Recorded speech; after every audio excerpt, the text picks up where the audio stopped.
Hi guys! Aujourd'hui on va parler de Toy Story 4 qui est un film que j'attendais avec impatience. Faut savoir que je suis une très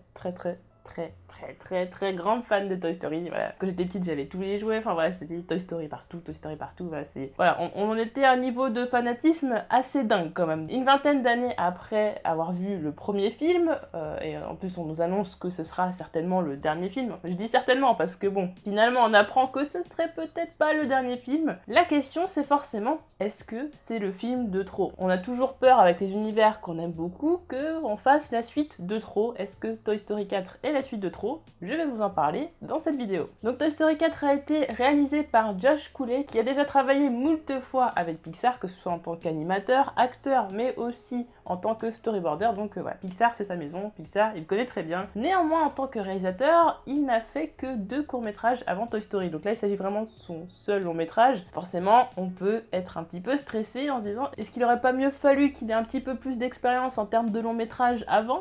Bah finalement il s'en sort quand même très bien. Puis on voit quand même que c'est quelqu'un qui connaît très bien son travail. Alors Toy Story, ça a vraiment une saveur particulière parce qu'on voit vraiment le point de vue des jouets, on commence à avoir de l'empassion pour des objets qui sont en réalité inanimés. Et les films Toy Story avaient du coup quelque chose d'assez original, quelque chose d'inimitable, et ça pouvait ouvrir la porte à tout un tas de scénarios, et on avait l'impression que ça pouvait être quasiment inépuisable. Finalement, on se rend compte, déjà dans le troisième opus c'était un petit peu le cas, mais dans le quatrième, ça allait vraiment que finalement, la plupart des thématiques ont déjà été épuisés et que ça va être quand même un peu compliqué d'aller vers autre chose. Ce que j'aime avec les Toy Story, c'est que ça apporte aux enfants une espèce de forme de respect envers les jouets. Beaucoup d'enfants maltraitent leurs jouets et en font n'importe quoi, et je fais partie de ces enfants qui finalement, bon déjà de base je fais attention à mes affaires, j'ai toujours été comme ça, mais Toy Story m'a un petit peu donné ce côté, du coup je vais faire attention parce que si finalement ils sont quand même un peu vivants, j'avais un peu ce côté-là. Quand j'ai vu le premier Toy Story, la première chose que je faisais c'était j'allais dans ma chambre et hop je repartais et puis je réouvrais la porte pour voir si les jouets avaient bougé parce que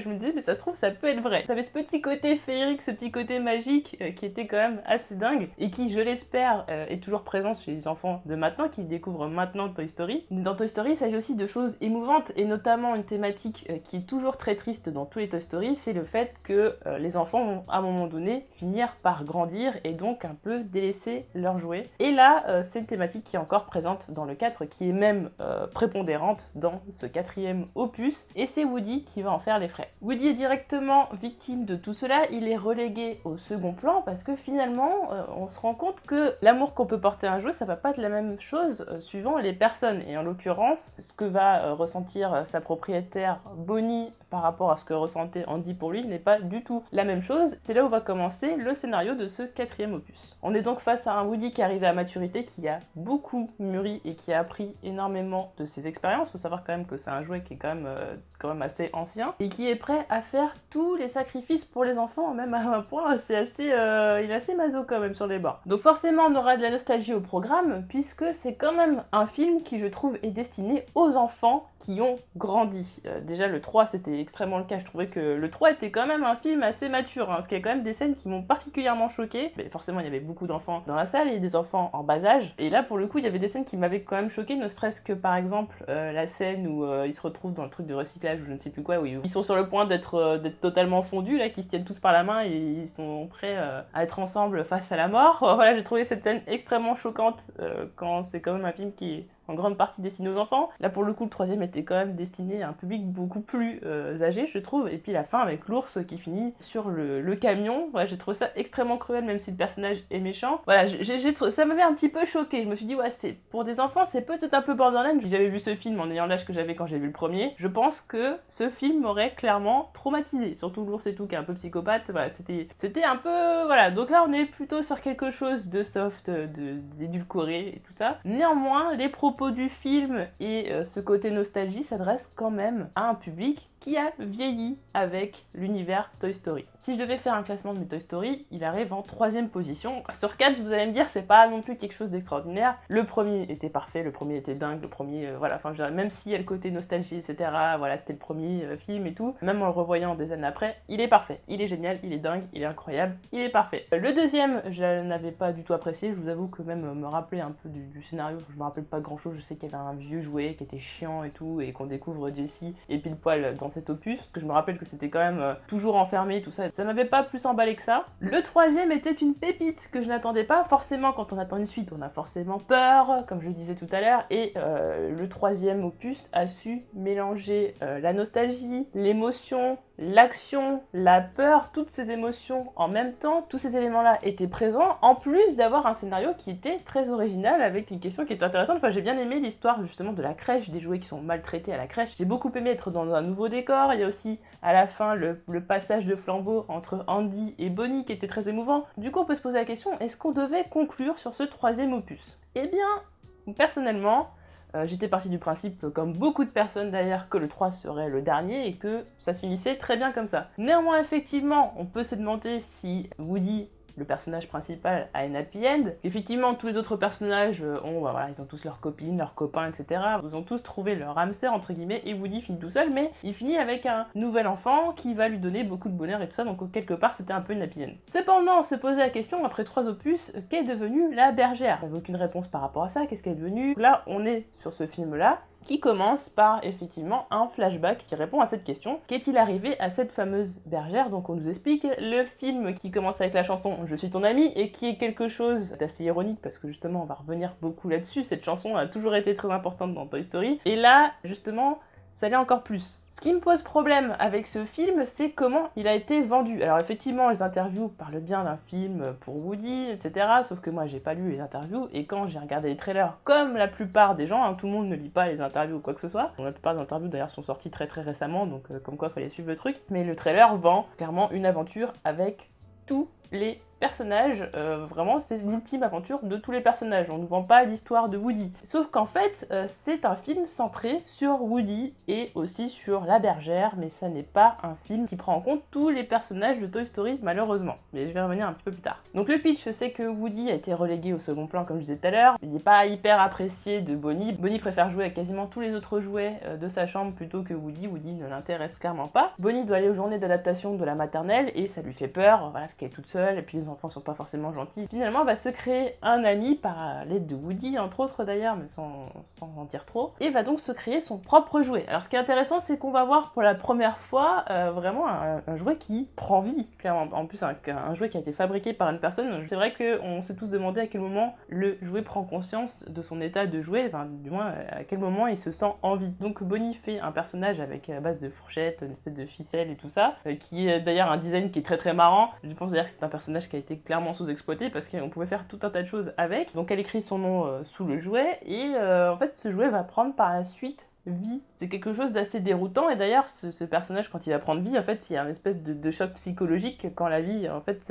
ressort de lui très clairement. Donc ce qui a été donné comme explication c'est le fait que Bonnie a mis beaucoup d'importance dans ce jouet, dans cet objet, ce qui fait qu'il en est devenu un jouet plus le fait qu'elle écrit son nom, mais j'ai trouvé ça très intéressant pour le coup. Donc oui, on a réussi à innover quelque part. Malheureusement il y a beaucoup d'éléments qui sont redondants puisqu'on les a déjà vus dans les précédents Toy Story. Pour le coup ce personnage qui s'appelle Fourchette, Forky en anglais, veut toujours se barrer voilà, tous les 4 matins, sauf que Woody tient vraiment à ce que Fourchette ne s'en aille pas, puisque Bonnie y tient beaucoup, et même si Bonnie le rejette, ce qui importe c'est le bonheur des enfants. Ouais, ça va vraiment être quelque chose de central, c'est que Woody veut absolument le bonheur des enfants avec qui il se trouve. Donc va falloir le surveiller, il va y avoir tout un tas de choses autour de ça, et Fourchette doit prendre conscience que c'est un jouet. Donc on va avoir un clin d'œil par rapport au premier Toy Story, il va y en avoir pas mal dans ce film, c'est par rapport par exemple à cette fameuse séquence de Woody qui dit « Tu es un jouet, J-O-U-E-T », voilà, c'est quelque chose de connu. On se souvenait dans le premier opus que Woody était très jaloux de Buzz parce qu'il se sentait remplacé, et là on a un Woody qui a mûri, il n'est pas jaloux, au contraire, il est prêt à faire tous les sacrifices pour que Bonnie retrouve son nouveau jouet préféré. Donc voilà, on va encore avoir une histoire de jouet perdu, entre guillemets, plus ou moins. C'est quelque chose qui revient encore une fois. Est-ce que c'est du clin d'œil ou est-ce que c'est redondant? Bon, ça, ce sera forcément à vous de juger. Pour le coup, je trouve que c'est assez bien dosé, mais force est de constater que c'est difficile après de faire un autre film sans tomber dans encore la répétition. Fourchette va apporter le côté tolérance un petit peu de ce film, c'est-à-dire montrer aux enfants que oui, vous pouvez être différents, ça vous empêche pas de vous intégrer à un groupe, ça ne vous empêche pas d'être aimé par qui que ce soit, et forcément voilà, on est toujours sur l'amour, l'amitié, ce genre de choses, mais surtout sur l'amour, puisque ce film va être avant tout une romance, une love story, c'est vraiment le cœur de ce film. Donc comme je disais tout à l'heure, c'est le film de Woody, ça n'est pas Toy Story 4 avec tous les autres personnages, c'est Toy Story 4, l'aventure de Woody, la romance de Woody. Alors est-ce que c'est un problème? Woody c'est un personnage qui est très important, hein, qui fait clairement les 3/4 du taf de tous les autres opus. Vous l'enlevez, enfin voilà, l'essence de Toy Story ça n'est plus la même, ça reviendrait à faire voilà, comme la série Madagascar avec les pingouins. Même si Buzz, je pense, aurait normalement l'aura suffisante pour être le personnage principal d'un film, là pour le coup, bon, je vais revenir après plus tard, mais ils l'ont très mal utilisé, c'est assez mal passé. Donc on a Woody, la bergère, des nouveaux personnages qui ont été implémentés en plus, donc ça veut dire que on a mis tout cela sur le devant de la scène. D'autres personnages, on s'en fout un peu, c'est-à-dire que Buzz, qui, même si effectivement c'est un film sur Woody, alors on parle de romance et tout, mais bon, c'est surtout quand même un film sur Woody, la relation amicale entre Woody et Buzz est quand même le ciment de Toy Story, le ciment du premier, et c'est quelque chose qui va perdurer dans les autres opus. Là pour le coup, on se retrouve avec un Buzz qui... on ne sait pas quoi en faire, en fait, clairement, il faut l'intégrer à l'histoire, parce que Woody, parce qu'il y a quand même une relation amicale, et parce que c'est censé être le dernier Toy Story. Donc si dernière aventure de Woody il y a, ainsi que ses collègues, eh bien il faut quand même inclure Buzz. Donc on essaye à un moment donné de trouver une excuse pour que Buzz soit intégré à l'histoire, mais je trouve que c'est vraiment forcé, enfin je l'ai vraiment vu, voilà, c'est go Buzz, go dans l'histoire, voilà, c'est vraiment le pouce dans l'histoire, sans que ce soit forcément cohérent, sans que ce soit forcément bien fait, et effectivement on le pousse dans l'intrigue, mais derrière, il sert clairement à rien, on n'en fait rien. Bon, c'est vrai qu'il avait des éclairs un peu de bêtises par moment, mais là, le personnage est devenu totalement teubé, alors que pourtant, à la fin, il a un raisonnement plutôt intelligent. Enfin, j'ai pas trop compris Buzz, on savait clairement pas quoi en faire, et ça s'est vu, c'était vraiment limite malaise, on sait pas quoi faire de Buzz. Les autres personnages, qui ont toujours été utiles à l'histoire, qui ont toujours été volés au secours de Woody, Buzz, Jessie et les autres, ne servent à rien, et on se dit même, ils s'en fichent en fait du sort des autres personnages, notamment de Woody, ils s'en foutent totalement. Le Zigzag qui était toujours là pour aider, Karting aussi, Rex qui est toujours oh mon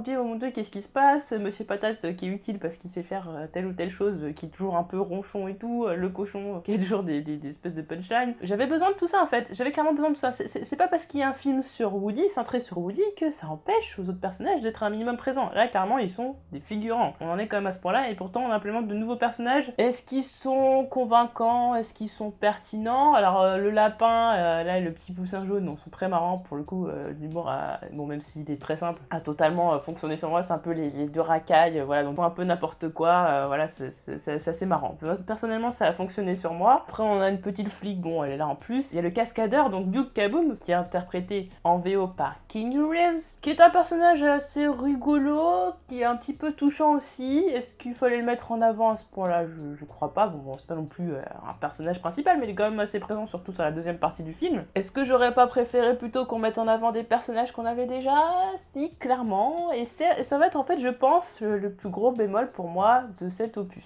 Il m'a manqué l'effet Toy Story, l'effet de groupe, clairement. La question que vous posez certainement, c'est est-ce qu'on va pleurer à la fin du film? Alors, pour vous expliquer, j'étais dans un état émotionnel un peu second, c'est-à-dire que déjà à la bande-annonce du Roi Lion, j'étais déjà en train de pleurer à cause de la musique. Donc déjà autant dire que ça commençait mal, et puis commence la musique Je suis ton ami, bon voilà, on commence à avoir des petites larmes aux yeux. Effectivement, à la fin, bon, on pleure. Est-ce que c'est pour les bonnes raisons? Je pense pas. Je pense que j'ai plus pleuré parce que c'était pour moi la fin d'un cycle. Voilà, c'est bon, même si on dit ce sera peut-être pas le dernier Toy Story, mais c'est quand même, vous le verrez, la fin de certaines choses. Et vraiment, on clôt pas mal de choses. Et donc c'est ça en fait qui fait mal au cœur. Après la fin, est-ce qu'elle est satisfaisante? Personnellement, je trouve qu'elle est correcte, mais elle est loin de mon idéal. Et je pense qu'on était loin de ce qui était possible de faire pour Toy Story. On aurait pu faire quelque chose de mieux. J'ai un petit côté amer, en même temps c'est correct, je peux l'accepter, mais j'aurais préféré mieux quand même. C'est un film qui est bourré de messages. Alors étonnamment, et je m'y attendais pas du tout, il y a un petit côté féministe dans ce film. Enfin un petit côté, c'est quand même assez important, et c'est notamment par rapport au rôle de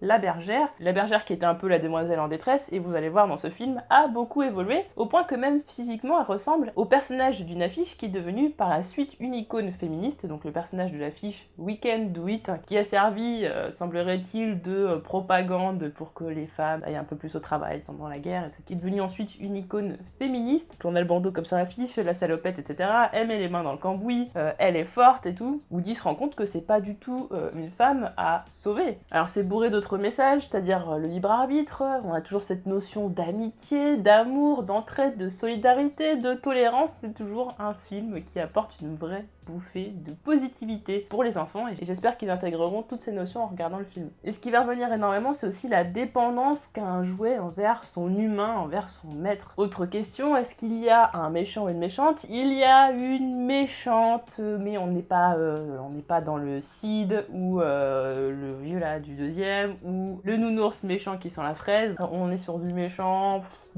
Osef clairement, ce qui manque un petit peu, voilà, c'est... En fait, les enjeux ne sont pas tellement liés aux méchants, mais plutôt à cette quête du libre arbitre, de la volonté de Woody. Qu'est-ce que Woody veut faire?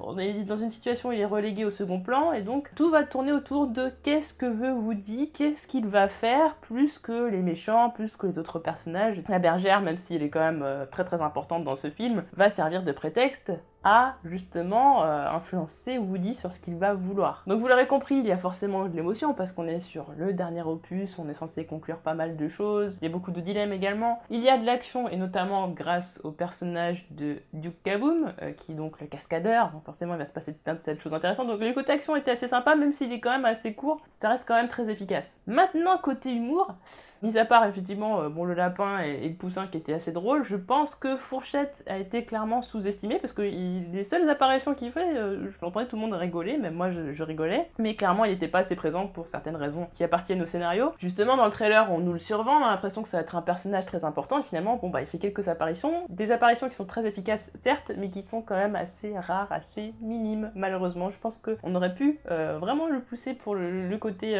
humour, sachant qu'au début du film il y a une espèce de scène, une espèce de running gag qui dure un peu trop longtemps. Les running gags c'est toujours drôle au début, mais voilà, au bout d'un certain nombre de répétitions, c'est plus très drôle. Enfin voilà, au bout d'un moment, même les gamins ils ont compris. Sachant qu'il y avait beaucoup quand même d'enfants en bas âge, hein. Les enfants étaient très sages. Par contre, tous les moments où il y avait beaucoup de blabla qui étaient effectivement adressés pour le coup à un public mature, les enfants étaient complètement déconnectés et ils étaient plus concentrés et ça parlait, etc. Forcément. Et ça c'est quelque chose qu'il faut prendre en compte quand on fait un film d'animation, c'est qu'il faut pas faire trop de blabla parce que les enfants, clairement, ils veulent de l'action, ils veulent de l'émotion, ils veulent des choses, du rire, mais le blabla c'est clairement pas ce qu'ils veulent. Voilà, c'est pour un public plus âgé. Pour le coup, les enfants ont pas tellement rigolé. Puis il y avait des enfants de 2 à 10 ans et l'humour a pas tellement fonctionné sur ces enfants. Il y avait des blagues qui étaient un peu plus adressées aux adultes, pas beaucoup.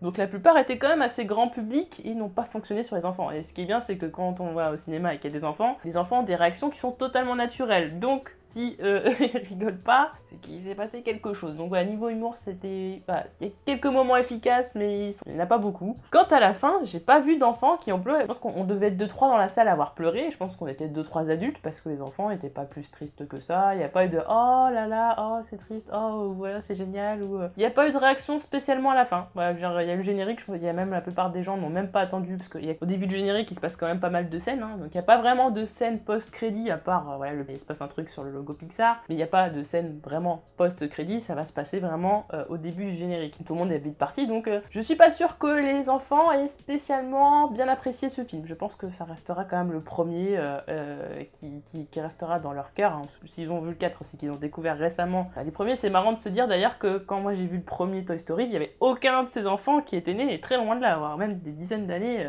après quoi. Niveau VF, on se retrouve avec le même casting que d'habitude qui est juste incroyable. Seulement on a ajouté Jamel Debbouze qui va donc jouer là le petit poussin. Alors Jamel Debbouze qui a modifié sa voix d'ailleurs, chose que j'ai trouvé pas mal parce que ça évitait de tomber dans le cliché Jamel Debbouzien, j'ai envie de dire, dans le sens où on reconnaît la voix et c'est un peu embêtant, et là il a modifié un peu sa voix, ce qui fait qu'on y croit beaucoup plus. Néanmoins c'est gâché par le fait qu'il fait une petite allusion quand même à Mission Cléopâtre. On se dit ah oui c'est Jamel Debbouze, voilà, au cas où on avait un doute, on l'a plus clairement, bon.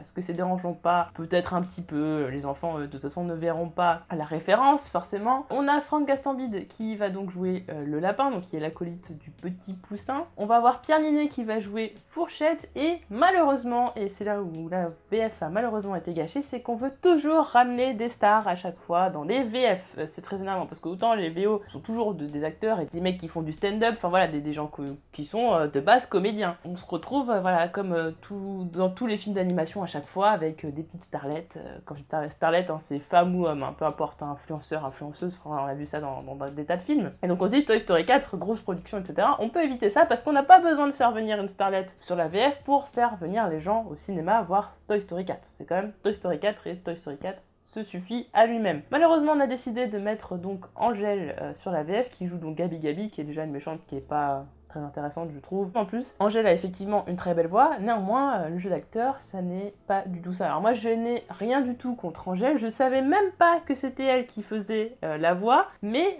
quand j'ai vu le film, je me suis dit, quand j'ai entendu la voix de Gabi Gabi, enfin, surtout quand j'ai entendu le jeu d'acteur, je me suis dit, ça c'est de l'influenceuse, star, je sais pas, chanteuse, certainement, j'étais, voilà, à 80% c'était une chanteuse, à 20% pour moi c'était une influenceuse. Donc je regarde le générique, parce que vraiment ça m'a dérangé pendant tout le film, donc j'avais hâte de voir au générique qui faisait la VF de Gabi Gabi. Donc je vois Angèle, je me dis bon bah voilà, je le savais, voilà. Je trouve que ça gâche les choses, et comme je l'ai déjà dit sur Twitter, doubleur c'est un métier, on ne devient pas doubleur du jour au lendemain, n'importe qui effectivement peut vouloir devenir doubleur, ce n'est pas un problème, mais il faut quand même un petit peu se former, il faut quand même un petit peu prendre des cours de théâtre. Qui plus est, je comprends pas pourquoi on l'a pas fait refaire plus de prises, parce qu'il y a vraiment des moments où elle doit jouer l'étonnement. Ah dis donc, oh là là, je rigole pas, c'est vraiment ça, hein, vraiment. Moi personnellement ça m'a dérangé, alors, apparemment il y a des gens que ça va pas déranger, mais personnellement moi j'ai trouvé ça, c'était atroce, c'était vraiment atroce, et moi je fais très attention à ça, c'était atroce. Ça m'a sorti d'épisode et je ne savais même pas qui faisait cette VF. C'est quand j'ai entendu le jeu d'acteur, j'ai fait c'est pas un professionnel,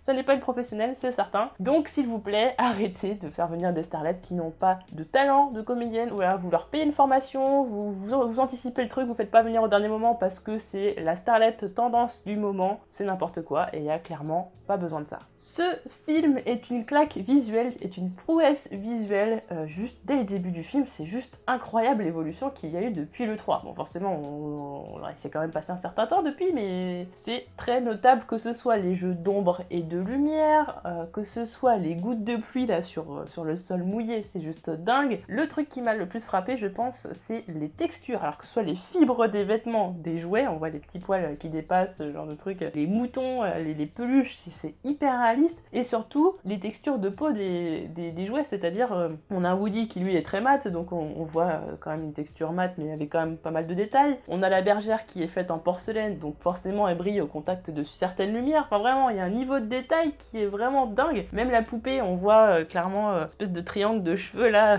sur le côté de la tête que vous voyez sur les poupées en général. Il y a vraiment un niveau de détail qui est incroyable, c'est magnifique, et en plus, on trouve plein de prétextes à montrer justement l'avancement technologique par rapport à ça. Par exemple, on va avoir une scène avec... on a donc le soleil qui va rentrer dans la pièce, donc le rayon de soleil va taper sur le lustre et ça va faire tout un tas de lumière juste absolument magnifique. Même les humains et tout sont beaucoup plus réalistes avec des morphologies, tout ça très différentes, très réalistes, tout est très réaliste. C'est juste dingue. Donc en conclusion de cette partie non spoiler, est-ce que c'est un bon film? J'ai envie de dire oui, c'est un bon divertissement. Comme je disais, de toute façon, Woody fait les 3/4 du taf dans les Toy Story, et donc il est toujours aussi bon dans ce qu'il fait dans cet opus. Malheureusement, ce qui entache un petit peu le film, c'est le fait que les autres personnages, dont surtout Buzz, ne sont pas très présents du tout, et également le fait qu'on aborde un petit peu des thématiques un peu redondantes. Il y a un petit peu de nouveauté, mais ça reste quand même un petit peu du déjà vu, et pas mal de choses sont prévisibles, ce qui est donc un peu pour moi le bémol de cet épisode. Donc c'est un bon divertissement, vous allez aimer, et ça n'est pas non plus un film raté, donc est-ce que c'est un film de trop?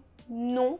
Et en même temps, ça aurait pu être quand même beaucoup mieux. Je m'attendais, je pense, à beaucoup mieux, surtout qu'on l'a carrément survendu. Donc là, je vais rentrer dans la partie spoiler, je vais juste parler de 2-3 choses très rapidement. Première chose qui m'a beaucoup touchée, c'est le fait que finalement, Woody sera pour toujours et à jamais le jouet d'Andy. C'est-à-dire qu'effectivement, il a eu une nouvelle propriétaire, mais finalement, ça s'est pas super bien passé, du moins pas comme il le souhaitait. L'humain qui aura le plus d'amour pour Woody aura toujours été Andy, finalement, en retrouvant sa liberté. Il ne retrouvera plus jamais ce qu'il a vécu avec lui, et finalement préfère devenir un jouet libre aux côtés de la bergère. J'ai trouvé ça très très touchant. Néanmoins, j'ai trouvé un petit peu cruel le fait que Woody fasse tout pour Bonnie et qu'en fait tout soit toujours dans l'ombre en fait. C'est-à-dire que jamais il n'aura de reconnaissance de la part de Bonnie. Tout ce qu'il fait quasiment pour tous les personnages, il a quasiment en fait jamais de reconnaissance. Je veux dire, même ses potes là, ils vont même pas aller l'aider. Enfin, Jessie, ok, elle crève un pneu, mais les autres, bon voilà, à part faire un faux GPS, puis appuyer sur une pédale, il l'aide clairement pas beaucoup. Il y a que Buzz vraiment qui va venir à sa rescousse. Il me dit, mais enfin, au bout d'un temps, vous en avez tellement que ça à faire de ce personnage, enfin c'est quand même assez limite quoi. Et puis bon bah Bonnie de toute façon qu'il aime pas, et qui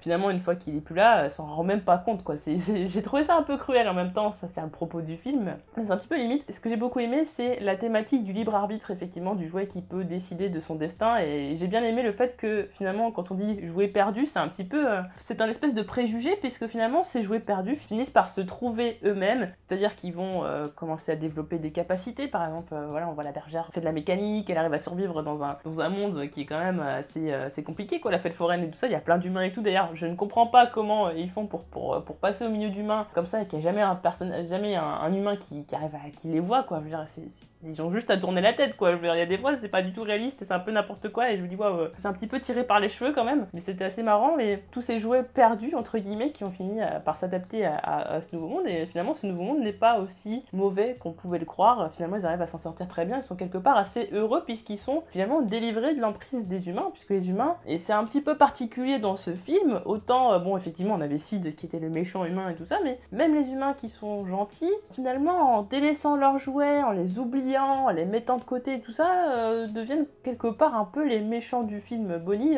bon, on est un petit peu attaché à elle, parce que bon, elle est triste et tout ça, quand elle va en maternelle, elle est contente de s'être fait un nouveau jouet, mais vu comment elle traite Woody, moi, c'est un petit peu la méchante du film, quoi. Du coup, j'ai pas trop apprécié, j'avais un peu de rancœur quand même. J'aime bien l'idée que Woody finisse libre, qu'il ait choisi son destin, qu'il soit auprès de la bergère, mais j'aurais préféré limite que tous les jouets partent avec lui, en fait. C'est peut-être ça où j'ai un petit côté amer, c'est-à-dire qu'ils sont finalement tous séparés, et chose qui m'a déçue, c'est que, bon, j'ai pleuré à la fin, parce que c'était la fin de l'arc Woody, la fin de l'histoire de Woody, on a conclu tout ça, la séparation des personnages, mais la scène de fin en soi, j'ai pas trouvé si émouvante, c'est-à-dire que juste le moment par contre où Buzz dit oui, ça remettra, bon bah c'est là où j'ai commencé à pleurer et j'ai trouvé cette scène très juste, mais après le reste, bon, ils vont se serrer dans les bras, puis ils vont partir, puis il va les regarder de haut, tout ça, voilà, en train de partir dans le camping-car, je dis bon, oui, c'est... Enfin voilà, je pleure parce que c'est la fin de Woody, mais la scène en elle-même était pas si émouvante, je trouve. Enfin voilà, c'est peut-être pour ça que j'ai un petit côté amer, c'est effectivement le fait qu'ils soient tous séparés, je voulais une happy end où ils finissent tous ensemble. Il m'a manqué vraiment ce côté émotion, c'est Toy Story quand même, on arrive à nous faire chialer pour tout et n'importe quoi, et là, la scène de fin, elle aurait dû être l'apothéose, et malheureusement, ça n'a pas été le cas. À l'image de Woody qui se retire, c'est Toy Story qui devrait prendre sa retraite, donc effectivement, ils ont dit que c'est le dernier opus, mais que peut-être ça ne le sera pas, puisque le 2 était censé déjà l'être à l'époque. On se dit, c'est la fin des haricots, c'est terminé, et c'est quand même assez dur à avaler, donc ouais, de toute façon, Woody a fait son temps, Woody a fait tout ce qu'il pouvait, vraiment, il a fait tous les sacrifices possibles pour tout le monde, que ce soit humain comme jouet, et la meilleure chose qu'on pouvait lui donner, c'est sa liberté, clairement. J'aurais apprécié que la fin se passe différemment, tout en étant quelque part un peu satisfaisante. Voilà, je suis un peu partagée. N'hésitez pas à me dire ce que vous avez pensé de ce 4e opus. Est-ce que vous êtes content de ce film? Est-ce que c'est le film de trop? N'hésitez pas à me dire tout cela et on se retrouve très vite pour d'autres vidéos. Salut!